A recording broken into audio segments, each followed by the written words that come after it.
Thanks. Awesome. All right. Good morning. Oh my God. Good morning. That's what I thought I heard. All right. Awesome. Thanks for having me this morning. Really looking forward to getting you guys kicked off. Some of you, I'm told, this is the very beginning of the conference, right? Coffee hasn't quite kicked in yet. There's been no lunch. You had the same flight I did last night, which sucked. But you're here now, and now we need to get things kicked off. So, looking forward to getting started. What we're going to talk about today is navigating the fishbowl of your organization. So, my quick and dirty resume is I started out I'm from New Jersey, and born and raised in New Jersey. New Jersey? Did I hear? All right, right on. We'll go easy. And I went to school for accounting and finance, but broke my leg pretty badly in my second year in school, had to leave school, and since I was paying my way through college, going back was not an option, so I did what everyone else does, is I started my own business. So I became an entrepreneur at 18, and in 1990, I got involved with Tony Robbins and Stephen Covey and Ken Blanchard and the personal development folks of the time, and have been coaching and training and working with companies all around the world since. So really glad to be able to come and speak to you today. And I studied under an organizational life cycle guru and in the early 2000s. And one of the things that he talked about all the time was, he says, your company, your organization is a fishbowl. And the water is your culture. The water in that fishbowl is what you are as a company. That water could be clean, that water could be dirty, that water could be a lot of things. It could be, there's certain fish that clean it up, there's certain fish that dirty it up, and you, just like you cannot out-exercise a bad diet, you know that, right? Not for these next 2 days. Next 2 days, there'll be no talk of that, I get it, but during all the other times, other than the times you're in Nashville, you cannot out-exercise a bad diet, you cannot outwork a bad culture. You just can't. You know, and I know that we like to work around things. We have to hang on to this person, or we have to hang on to this team for a certain period of time. We know that we have to, at some point, clean up the water and make sure that the organization, the fishbowl that we are operating in, is a healthy environment. And so, not only today are you going to learn about what your fishbowl is all about, you are going to learn what type of fish you are. Let me try that again. Clearly, that didn't land very well. This is the participation part of the presentation. So I'm about to say, you're going to learn what type of fish you are, and then you guys make noise. Ready? On three. Ready? 1, 2. And you are going to learn what type of fish you are. Yeah, see? That's what I thought. You're really excited about this. Okay, cool. So I know you guys have heard about this presentation, but were you warned about this presentation? You were not. Thanks, guys. I'll do it. I got it. All right. So I understand. I think I know what's going on. For the next hour or so, in order for you to consume what I'm about to share with you, the energy level of this room has to be at a level 10 or higher. Okay. What would you say is the energy level of this room right now? We've got a 2, we've got a 5. I always listen to the accountants in the room. They're in charge of finance, there's no doubt. They're like, Carl, it's a 4.7, right? Okay, but it is, I'll tell you what it is not. It is not a 10. So we're going to fix that right now. And so what I want to do is give you a tool that you can take your energy level from wherever it is to a level 10 in just a second. Would that be a useful tool? So for some of you, that would not be a useful tool. Would that be a useful tool? Yeah, right on. Okay, cool. All right, so what I need you to do is I need you to turn to your neighbor, and that would require you to actually turn to your neighbor. That's it. Now find a neighbor. You're like, wrong table. All right, you're gonna get closer. All right, so here's what we're gonna do. You're gonna turn to your neighbor. You're gonna say, you are a master of your fishbowl. You're going to give them a high five, all right, and then I'm going to tell you what to say in a second. Ready? So turn to your neighbor. Get ready. Look him right in the eye. Get ready to give him a high five. Wait for it. Hey, Wait for the high five. All right? Look. Hey, guys, you didn't hear the rest of the sentence. All right, here we go. Ready? One more time. That was a good rehearsal. Let's try it again now. Ready? Here we go. You're going to look them right in the eye. You're going to prepare for the high five, and you're going to say, you are the master of your fishbowl, and I find that quite sexy. Go ahead. Now high five. Go. Look at them.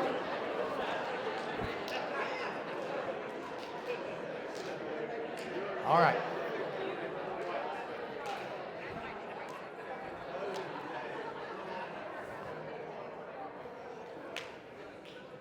Okay, very good, very good. Much better. Now, some of you were like, I'm not doing that. I'm not doing it. And to be fair, it's not about you. It's not like you're too cool for school and you don't want to do it. It's you have crappy neighbors. I didn't tell you who to pick as a partner or neighbor there. So another lesson, pick better neighbors, because you never know what sort of exercise you'll be doing with them. All right, cool. So let's talk about the fishbowl.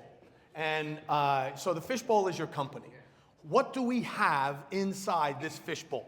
So inside the fishbowl, you have all the fish, obviously. You have the water, that's the culture. But you also have all of your systems, all of your processes. You have the zones of interaction. We call them the zones of excellence, but the zones of interaction with your clients. You have the front of the house. You have the back of the house.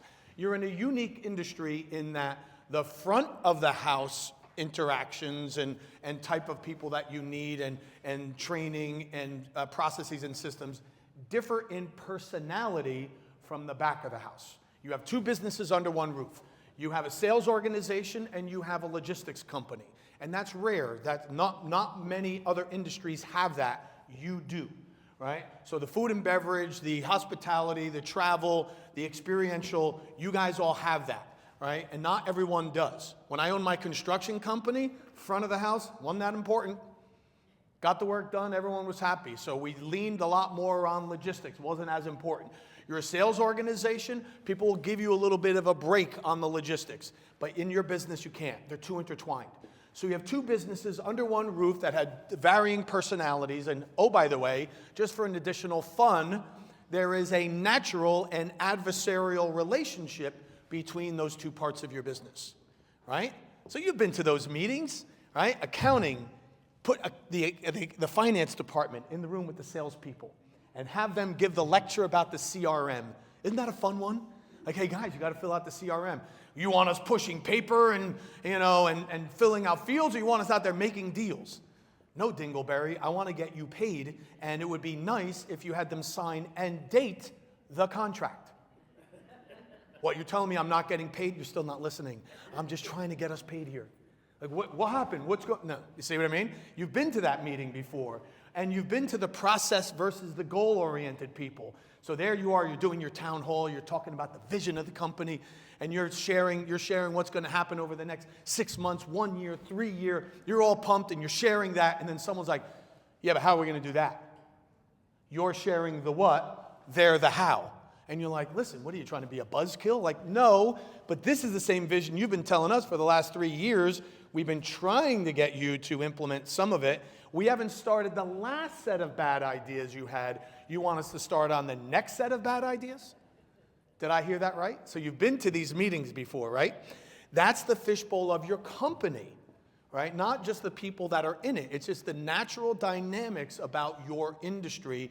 So among all other industries, it's incredibly important that your muddy fish and your clean fish figure out a way to get along. In other companies, they don't have to. In yours, they do. Okay? So that's our fishbowl. That's our challenge. Okay? And so we have two types of fish. I will describe both types to you. You let me know which one you think you are, and then we're gonna have a little exercise between the two. Okay. So the muddy fish, these are the fish that love to be in dirty water. See, dirty water is a lot of fun because you can only see this far in front of your face, right? What would anyone care what I wore to work today if no one can see it anyway? What does it matter what I tell Wayne over here and then I go over here and tell Sharon, because they're never going to meet because it's muddy. I can work all the angles of every corner of the building. You guys have those employees, right, that work the water cooler. They're your muddy fish, right? They can say whatever they want over here because no one there going to meet them on the other side. So now these muddy fish are great because they can think on their feet. They're really good at getting the job done. They're very creative problem solvers, and they're always in the moment. We love them for that. They tend to be the front of the house. They tend to be your business development people. They tend to be your sales people. They tend to be your managers. They tend to be your owners. All right?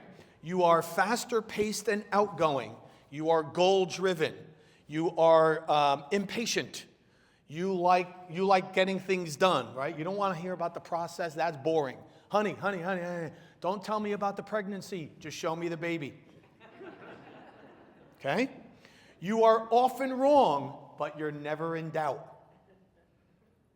Let me try that again. The muddy fish didn't think that was funny. Clean fish, you can laugh at this, okay? They are often wrong, but they are never in doubt. Okay? So, and if I'm going to give you a few more clues if you're still not sure which one you are. And by the way, just for fun, I'll point it out later, is you actually wear a certain type of clothing and you are attracted to certain colors. So I haven't met you all yet, but I can tell where this room is going to split up. I can see it already based on how you guys dress. So there's certain patterns that you'll follow. But what's most important to understand is, first off, we need muddy fish in our business. Interestingly enough, we don't need as many muddy fish as we do clean fish. Like for every muddy fish, you need like a lot of clean fish, right? And I think you all know why, right? But muddy fish, what they're really good at is they are the effective part of your business. They get stuff across the finish line. It might not be pretty. They might scorch a lot of earth, but they get things across the finish line. Right? You want proof of concept? Give it to a muddy fish. They will make sure you get proof of concept. You want to see if a product can launch? You want to launch it? You want to launch a new resort, a new location? You send your muddy fish in, because they are good wartime employees. They're good wartime practitioners. They are not peacetime practitioners. Okay? So we need our muddy fish. They are more effective. Okay? Now we have our clean fish. Clean fish. We love our clean fish. We would have nothing in our lives without clean fish, because muddy fish will give us all these sometimes good ideas, sometimes not so good ideas, sometimes terrible ideas, and they will leave them with the clean fish and say, make it happen. And you do, right? So clean fish would rather do the wrong thing right than do the right thing and be accused of being wrong. You want me to do that again? All right. I'll go slow this time. I just had to see where we were at. A clean fish would rather do the wrong thing right as opposed to doing the right thing and be accused of being wrong. What does that mean? That means they're going to take your crap-ass ideas and turn it into a process, a system, and launch it as best we can. Or they're going to do the best they can with whatever they were given. They will turn your idea into process. They will duplicate it and make sure that all the trains show up on time. Okay? And so that's why we need our clean fish. They are the efficient part of the organization. And there is a natural and adversarial relationship between those two. Years ago, I did personality assessments on an oil rig. This oil company had us analyze their 2 shifts. And I said, what's the issue? And I said, we can't figure it out. We have 2 incredibly different types of activities, and we can't figure out why it's happening. I said, well, tell me about it. And they said, well, the day shift is amazing. You can eat off the oil rig. It's spotless. We pass as a matter of fact, every time we have an inspection, we tell them to come during the day. We pass every inspection. It's awesome. But we're not producing any oil. Like, we're not hitting our goals at all.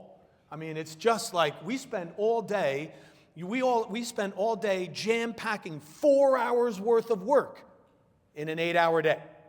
We can't figure it out why. And I said, all right, well, tell me about the night shift. He goes, night shift, unbelievable. The only reason we're making any money is and hitting our goals is because of the night shift. But we've had 3 oil spills. They've lit the rig on fire twice.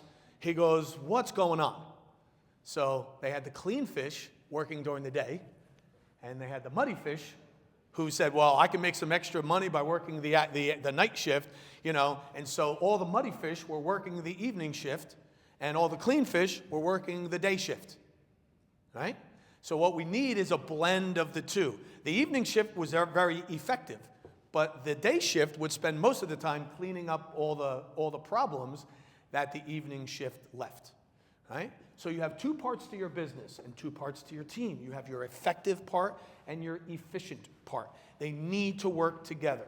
And the way that you get them to work together is effective always comes first.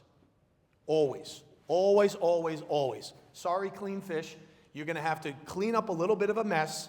But there is a reason why when you flew here, the pilot does not put it on autopilot on the runway. In the beginning, if you put too many systems in place, it will hinder the growth of your company. You have to be a little bit loose with it. You have to have a personality-driven team, not necessarily a process-driven team right away. And they need to be able to use their judgment, right? There's only 2 times when the pilot really has their hand on the wheel, and that's when they take off and when they land, right? Because those are the times when you have the plan as a guide, but it's not the Bible, right? Now we do need to really know our systems so we can creatively problem solve as much as possible. I spent some time with Jeff Skiles, who is the co-pilot in The Miracle on the Hudson. You guys remember that from 2010, right? And you know that when in the first 30 seconds when the bird strike hit, Captain Sullenberger, he was actually the co-pilot, by the way. I don't know if you guys knew that. But Sully was not the pilot. He was the co-pilot. Skiles was the pilot, right? And they switched roles because Skiles knew the emergency procedures better. He knew the emergency binder better than Sullenberger, and Sullenberger had more experience as a glider pilot and in more distressed situations. But the reason why they were able to land is they knew within the first 36 seconds that the top 14 recommendations of what to do during a bird strike were not going to help them. They did number 15. So imagine if they followed the manual when they hit the birds. They never would have even made it to the river. But it was the 15th thing on the list. So within 36 seconds, they switched. They said, what do you think? What do you think? What do you think? No, 14, not going to happen. 15, go. And that's how they were able to land the plane. So that was an effective landing, not an efficient one. You see what I mean? So we need both, right? Now, from there, they analyze all the things that happened. What were the good things? What were the bad things? What do we change? How did aviation change as a result of that? So we do need to work together. Does that make sense? Okay? All right, cool. And so from that, what we need to do is we need to make sure that we once we have the effective part settled, we then need to create the standards and the metrics that we are going to utilize. Okay. And then we build around that. So there's a sequence of events that have to happen. We need both fish. Okay. All right. So now let's talk about our clean and our muddy together. And so what we're going to do in a moment is I'm going to explain muddy again. I'm going to explain clean again. And then muddies, you're going to that side of the room. Cleans, you're going to that side of the room. Okay? You guys ready? So some of you are not ready. Are you guys ready? Okay, here we go. All right, so muddy fish. You are the faster paced and outgoing. You are goal driven. You are you like to get the result. You like to win, right? You're very competitive, not very patient, right? You don't want to hear a lot about process. You like things muddy because you don't need a lot of process. You can kind of do your thing. You can move around the fishbowl, say what you want to one, say what you want to the other. You can work all the angles. The more chaos, the better. And you're a wartime employee. In other words, the more chaos there is, the better you get. Okay? There's our muddy fish. Clean fish. Clean fish. We like the water clean. I like to see what's coming. Muddy fish, please put your clothes back on. Thank you. No need to run around in your underwear and slippers. We can see you fine. Okay? We like to see things coming in advance because we like things that are predictable, consistent, reliable. Right? We like things to be high quality. We like to see a process map, right? For everything. Okay? You are the how people. Like, okay, heard all those ideas, really good. How are we going to do it? Why are we going to do it? All right? You're the masters of the how. And you've got a spreadsheet for everything. Like, you have a CRM, but you have the spreadsheet that backs up the CRM to prove that the CRM is right. So when you know those salespeople aren't filling it out, you have your spreadsheet that you really rely on. That's the source of truth for you. Okay? I can see the smiles. You're like, yeah, okay. Right? And so clean fish, again, you're non-confrontational. You're a team player. You don't need to get the accolades. You don't need to be out front. Those muddy fish can have that. As a matter of fact, that's one of the things I like the muddy fish for the best, is they go out there and they're the ones out in front, so I don't have to be. Clean fish are the ones that never come on video when you're on a Zoom call. And they have 19 excuses why. Their camera works, by the way. Like, oh, my camera, my video, like, they've got like 3 backups and redundancies for their camera and the Wi-Fi. They're just very shy. They're not coming on. Okay, so allow them now and again, or most of the time really, to not come on video. Okay? All right. So, everybody clear about the muddy and the clean? Okay. Rise team, muddy's that way, clean's that way. If you're not sure which one you are, I can help you. So clean fish on this side of the room, muddy fish on this side of the room. He's split. I mean, I got the muddiness in there. So Jonathan is split, and he's split because he doesn't like that. He has to go to the muddy side. You're muddy. I'll tell you why in a minute. Yeah, no, I see that side. Yeah. I definitely see what you're saying on the muddy side. Yeah, I would say muddy. I'll go with it. I would say muddy. Okay. Muddy that has to get clean because it gets shit done. Sorry? I said I'm a muddy that has to be clean to get stuff done. All right. So we're going with your natural style. I am goal-oriented, fast-paced, don't want to listen to anybody, but I have a spreadsheet for everything, and I make sure everything it's supposed to be, and I write all the policies and procedures clean. Okay. Clean. Okay, I read all the policies and procedures and I say bye. Clean. If you're still analyzing, like, you know, Carl, that was not a thorough enough explanation of what we are, you're clean. If you are saying, I don't do fish bowls, fish bowls are stupid, there's no fish bowl that can contain me, muddy. Okay? So if you're over-analyzing. All right, cool. Wow. I'm not surprised. Cleans, I am so sorry. I am so sorry because of this side of the room. I get it. All right. So muddies, we're going to do our exercise in a minute, but I want to be clear about something. Okay? Cleans. Don't make us look bad. All right? So muddies, they can live without you. We're not that important. Right? We think we are. I get it. Like, well, you wouldn't have anything without me. They would have a lot without you. It would be a little less awesome. Their lives would be a little less awesome if you weren't in it, but they don't need us. All right? They can get by just fine. The island wouldn't be as fun. Don't get me wrong. Wouldn't be as fun, but they can get by without us. Okay? Cleans. Our lives would be terrible without these guys. We need these folks. They were not put on this earth simply to irritate us. That's not the mission. All right? We wouldn't have this event. We wouldn't have, if you look around and you look at all the things you have in your life, the average entrepreneur went through 150 rejections before they took that dumb idea and turned it into this palace. You see what I mean? Like when you heard it, you're like, oh my God, that's a crazy idea. I don't know where we're going with this. But then it turns into this, right? So we need our muddies to be as effective as possible, keep coming up with all these crazy ideas that are high risk. We're not sure about the reward. They never read your pro forma anyway, but it was nice of you to put it together. That was very nice, all that due diligence. But they didn't really read it. They went forward anyway because they had an intuition. That was really important, right? And they're really, really good at that. Okay, now, Muddies, we got to talk a little bit. Your greatest strength on this planet is your ability to take limited information and make a decision on it. And that's what you're amazing at, okay? All right, now here's the challenge. You only want to hear about step 1 and step 10. You don't want to hear about the middle 8. But you are giving away your top asset, which is your creative problem solving and decision making, if you are blind to the processes in your own business. You follow me? Imagine you got to make 8 decisions along the way.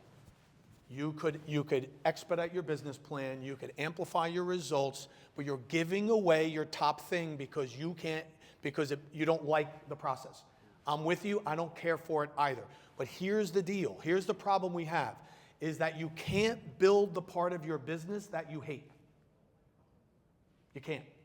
The part of the business that you disdain, so you guys don't like to come on video, you're never gonna have a sales conversation, that's for them, I'm not doing that, all right? You guys don't want to hear about the back of the house. Just get me the result. You can't build the part of the business that you don't like. And it's the biggest thing that we see when we start working with a company is it's the first place I go. I'm like, where's the blind spot? What's the part of the business that everyone's complaining about? Or is the quietest part of the business? Any of you guys have kids? Ever been a kid? You know kids? So you know what this is like, right? When are you worried most about the kids? When they're in the next room, when they're noisy and breaking things, or when they're quiet? When they're quiet. The quietest part, so right now there's always a part of the business that we're working on, like we're working on this, we're working on that. I'm not talking about that chatter. I'm talking about what part of the business is like quiet. That's the first place we look for an issue, because that's usually in the blind spot area of the business. Okay, does that make sense? All right. So make sure that you capture this if you're taking notes. Is number 1 is effective. You have to take an idea and bring it all the way across the finish line once, even if you don't like the idea, it doesn't look very good. If the beta's not going tremendously well, we watch people stop one yard before the finish line when they're about to score a touchdown more often than not. All right? When it comes to being effective as a company, you have to take an idea, bring it across the finish line first, then you decide if you're going to do it. Ongoing and perpetual. All right? So we have to take that all the way through. So when they give you a bad idea or a crazy idea, we have to see it through at least once. All right? And then we can implement the how. So what comes first, the how comes second. Okay? Cool. Now, once we have the how, there's a couple things I want you to think about. One is we want to build out the systems, no question about it. But the other thing that's going to help, and I'll talk about that when we get to culture in a second, is I want to take you guys out of the training business for a moment. No more training. Right? With your teams going forward, you are now certifying all of your staff. We live in an age where your team members, they don't want training, but they want marketable skills that they can use against you. Right? They're going to use it against you in their next review, or they're going to use it to hold you ransom, to charge you a little bit more to keep you, or they're going to go somewhere else with it. Right? And you would say, like, well, why would I do that? That sounds crazy. Right? So your choices are, I train them and there's a potential that they leave, or I don't train them and they stay. You see what I mean? All right? So build your company as a certification company where people are going to learn best-in-class skills if they work here. Here's what you'll learn. All right? Imagine if I did this to you. Tell me if you would like this staffing. You would like this staffing guidelines. You are no longer allowed to recruit anyone within 60 miles of your office. Not allowed. They have to travel and move location in order to work for you. Even you're like, well, we're remote. Okay, but they still have to pick up and move to another city in order to work for you, even if it's remote, and they have to be willing to take less salary than they earn now. How would you like that recruiting plan? Doesn't that sound like a good one? Who's in? Who's in? Yeah, nobody. Okay, what company did I just describe? That is their recruiting plan. You guys familiar with Zappos? Zappos, it's now owned by Amazon, but the shoe delivery and apparel company. They have 2 locations, Las Vegas and Memphis. Almost all of their employees, it's not a requirement that you have to live more than 60 miles away, but almost all of their employees are more than 60 miles away. They could have worked somewhere else. There's only 3 jobs there, by the way. You pack a box, you drive a forklift, or you're in the call center. Like, I don't know about you, but those do not sound like the sexiest parts of any business, right? I'm not saying they're not vital, but how many of you on your vision board said someday, and there was a picture of a forklift, right? That's going to be me someday, right? Probably not. It's still a vital part of the business, of course, but it's probably not one that was a dream job at one point for you. However, people will travel and relocate to either of those 2 areas, and they can get a job where they live for more money, but they want to work for Zappos. They go through a 3-week training with Zappos, and at the end of the training, they are handed an envelope, which is the equivalent of 3 weeks' pay as a bribe to quit. If you take the envelope, you are quitting. If you hand the envelope back, you say, no, I don't want that bonus. I would like to stay and work here. That's the requirement. How many of you all would like to have that as your onboarding process? It's a good one, right? Right? It's one of the more, they have a separate website just to apply. They don't put out ads. They've got a couple thousand people online to work there. Right? So if you're wondering like, oh, how do I get good people? Well, we have to change the culture a bit. Right? Have any of you taken the tour? You go to the McCarran Airport, and you can take. How many businesses do you know have their own shuttle that goes back and forth to the airport because they get so many requests of people want to tour their facility to see their culture? Zappos has that. Next time you go to Vegas, sign up for the Zappos tour. They have their own shuttle at the airport. I mean, think about that for a second. Right? That's how many people want to learn about it. You've heard of the Disney Institute, I'm sure. Right? Where you can go and learn customer service. What have they done? They've taken their training program, turned it into a certification program, and now they sell it out to everyone. Okay? Think about that for just a moment. Chick-fil-A is known as this great organization. Read up on the Chick-fil-A story. They weren't always thought that way. But what they did was they hired Ritz-Carlton to come in and teach them customer service. Why does Ritz-Carlton even have that? Because they took their training program, productized it, and turned it into a revenue generator for their business. So one of the businesses I own is a indoor recreation and axe throwing franchise. Any of you ever do axe throwing before, right? Okay. And so we hired the Ritz-Carlton to come in, and it was phenomenal.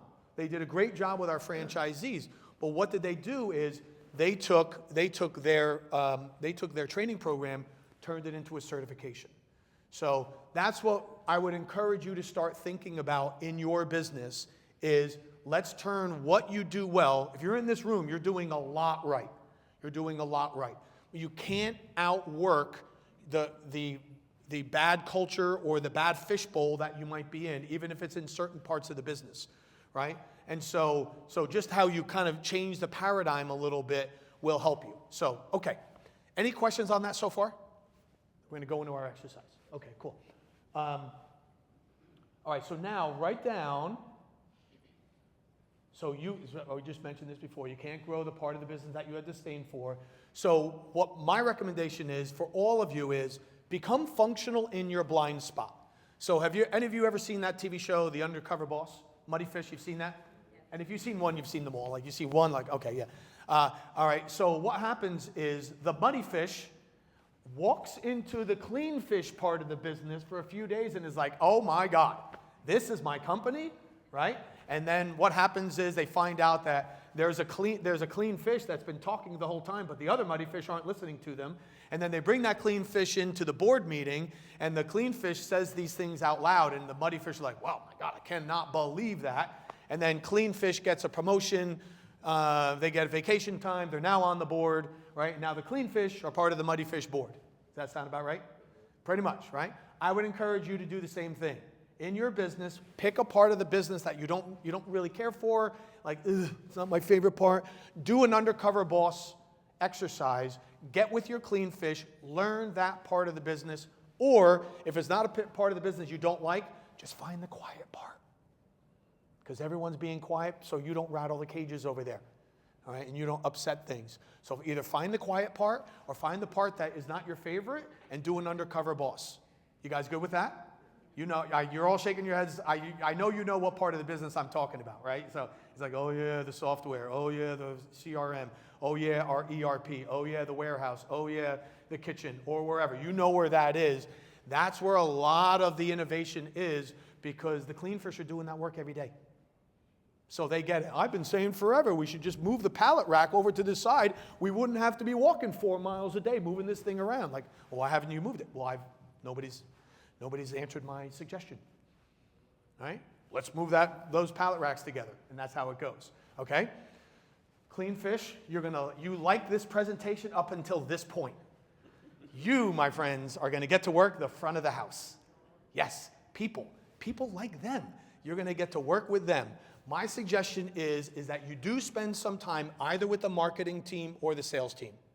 Here's why. All right? You will know best what your clientele really likes when you can see the body language response that they have to the service you give. And I'm going to give you the first and easiest one. I gave it to Amex a few years ago. They tried it. They didn't have the guts to go through it all the way. All right? But I'm going to give you what I gave Amex. All right? This is the easiest one. You guys think you're in the hospitality business. You think you're in the travel business. You are not. You are in the business of yes. Try it with me. It's a really good word, okay? Scary at times. Get ready, okay? Shake it out on 3. We're going to do it together. 1, 2, 3. Yes. I need tickets to the game tonight. You know what? The toilet stopped up and it's midnight on a Sunday and there's no one around. Can you come up? Yes. Right. So I told this to Amex, and Amex said, what should we do? I said, look, I travel all the time. By the time I get to your lounge, by the time I've gotten to your sponsored hotel or your event, you're the last stop. And the last word I want to hear out of your mouth is no to anything. Like last night, I got in, it was 1 o'clock in the morning. I have a booth, I have a bag. The bag's heavy. I've been dragging this damn thing around all day long, and I'm like, hey, can I just go drop this bag in the room so I don't have to get up at 5 o'clock in the morning? It's already 1. I'm already going to get 2 hours of sleep. I'd like to just drop it. No. I'm like, she's like, well, I don't have a key. I'm like, yeah. I said, somewhere around there's a magic person, security person that probably has a key? Yeah, probably. Yeah, probably. Could we ask them? Would you like me to ask them now? I'm like, yeah, maybe now. Like, why not now at 1:30 in the morning? This was my interaction at the front desk, right? There is no. Now, they made it happen and all that. They did tell me to go to the escalator and the elevators that are both shut down after midnight that she didn't know about. Okay. All right. So I went there and I'm like, okay, good. We're going back. She's like, oh, you're back. I'm like, yeah, funny enough, I still have all my bags. Right? Okay. So first place to start is just get rid of the word no in any part of your customer client-facing manuals, and everything's a yes. It's a yes and or a yes but it's a yes. Follow me? Right? You're in the yes business. There is a true nature to all of your businesses. You're in the yes business. And now, I'm kind of saying this in a bit of a joking way, but here's the psychology. Why do people come to you? Why do your customers come to you? What goes on in the rest of their life that they don't have control over? Yeah, like everything. Right? They come to you to be in control for 1 week or 2 weeks out of their life for something. They just want to hear the word yes. So our job is to tell them yes. Now, here's where you all will be really good at that. Because once you see the look on someone's face when you just tell them yes to everything, you will make systems out of yes. Okay? Right now, your legal department hates what I just said. Because they're like, I can't say yes to that. You don't have any idea what. I get it. We'll shut them in a corner for just a moment. Right? We need a process for yes. We don't say no anymore. We say yes to everything. You would be the best to codify that, turn it into a process or a policy. Does that make sense? So we need you to be front of the house. Are you willing to do that? Just a couple times? Yes.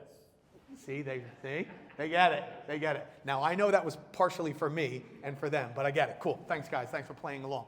All right, now, take a moment and just write down top 3 things in your business, or just the top thing in your business that is your biggest headache right now.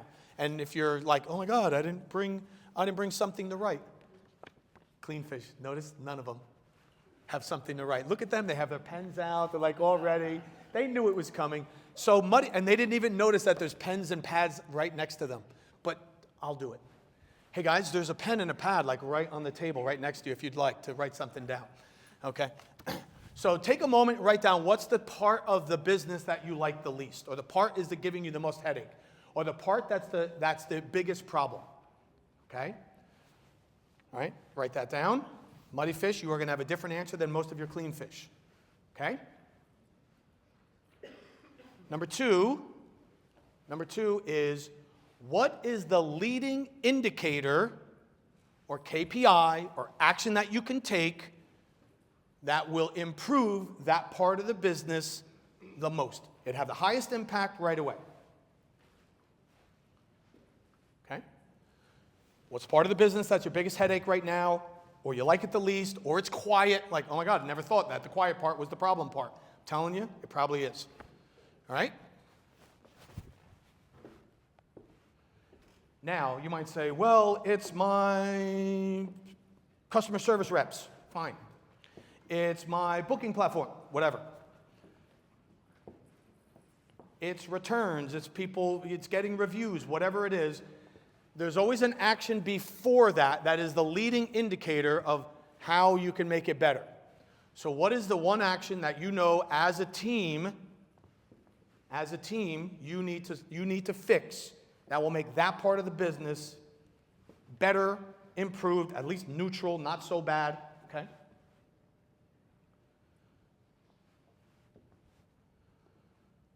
If you have 3, that's great, but at least have 1.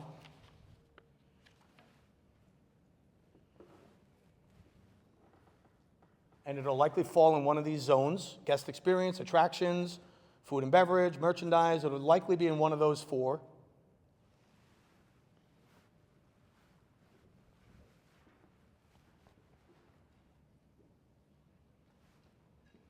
Okay, everybody have at least 1?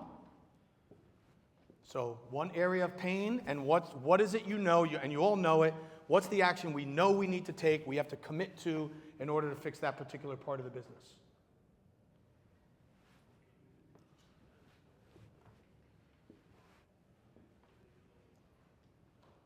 All right? Okay, 30 seconds, 10 seconds. Here's where you can start to differentiate yourself from your competitors even more than you already are. All right? That area of the business is probably a challenge because you're conflicted internally between what's convenient for you, what's easier or efficient for you, like like for example, somebody comes to your place of business and they have a bad experience, so you give them their money back. That is a lazy customer service experience. What's the risk reversal on that? In other words, if I come to your hotel or your resort and I go on your cruise and I have a bad experience and you say, I'll just give you your money back, or I'll give you a credit towards another night. What, at this crappy hotel, I just had a bad experience. I don't want to come back here. I want to go there. I'll try my chances. I'll take my chances down there. Well, that's my competitor's hotel. Great. Well, then you send me there. You want to make it right? Send me there. Well, why would I send you to a competitor? Because you screwed it up. Don't make me now jump through hoops for you because you made a mistake and now it's my problem. You see what I mean? So when we look at how to optimize your model, we're looking at what's convenient for you, right? Like, we can't make this person happy. Let's just give them their money back, right? That's convenient, but it's not committed, right? And so we'll look at what's convenient versus what's committed. Take that, look to, at least for now, investigate what would be the total 100% commitment to the client experience, the yes, what would the thing be that we'd have to say yes to that would enhance the client experience to the point that we would get rave reviews, even if we screwed it up? Okay? Muddy fish, come up with the ideas. Clean fish, you still want to come up with the ideas too. Some of their ideas are going to be, might be a little bit more off the wall. This is where we need them. Your job is to listen, got it, and then operationalize it. Figure out a way how we do that. So working together, we want to embrace the crazy ideas, because the crazy ideas are the innovative ideas. I love the outside the box ideas because that's why we have what we have around us that's amazing, right? Because they all started out as a crazy idea, right? And then you get to operationalize it and then ultimately build all the systems and processes around it. That will, in time, clean up the fishbowl. You need a clean fishbowl, and I'm going to be here today, and tomorrow I'll be at my booth, and we're going to do a book signing later, but I'll talk to you guys about how you still can hang on to those muddy fish even in clean water. All right, that's a whole other seminar in and of itself. But does everybody at least have your point of pain and the leading indicator or the action that you think you need to take? At least an idea around that? Everybody good? Okay, cool. All right. Now, I'll leave this up for a second. I'll just finish on this point. These are your 4 zones that you're likely dealing with. There is a front of the house and a back of the house to each of these 4.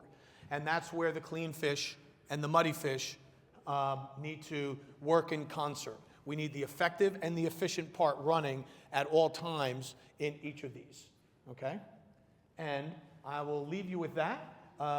If you'd like, we have some deep dive videos on what we've talked about and some other materials.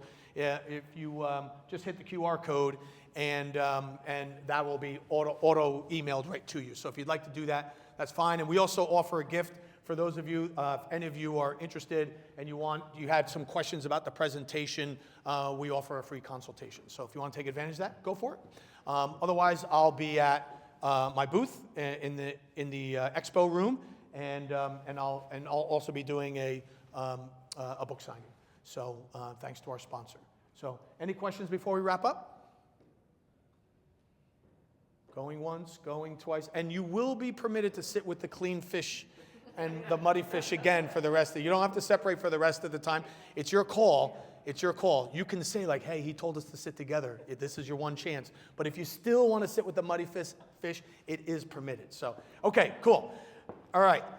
So guys, great job. Hope that was valuable. Take a moment, turn to your partner, give them a high five, and you are my favorite fish.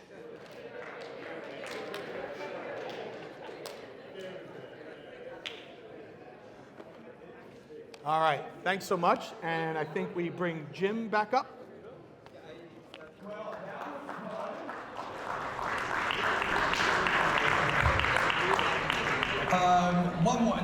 Wait a minute, but that's as much fun as you had with Carl? Give me a break. Where did the energy go, Carl? Where did the energy go now? I know, if you were to say it, what would you give? I would say the energy level right now is like a 6-7. 6-7? 6-7. Did you get that from your accountant? What's that? Did your accountant call you in and say, dude, I looked around and they're like, 6. There's no way it's an 8. What about Carl, ladies and gentlemen? Thanks, guys.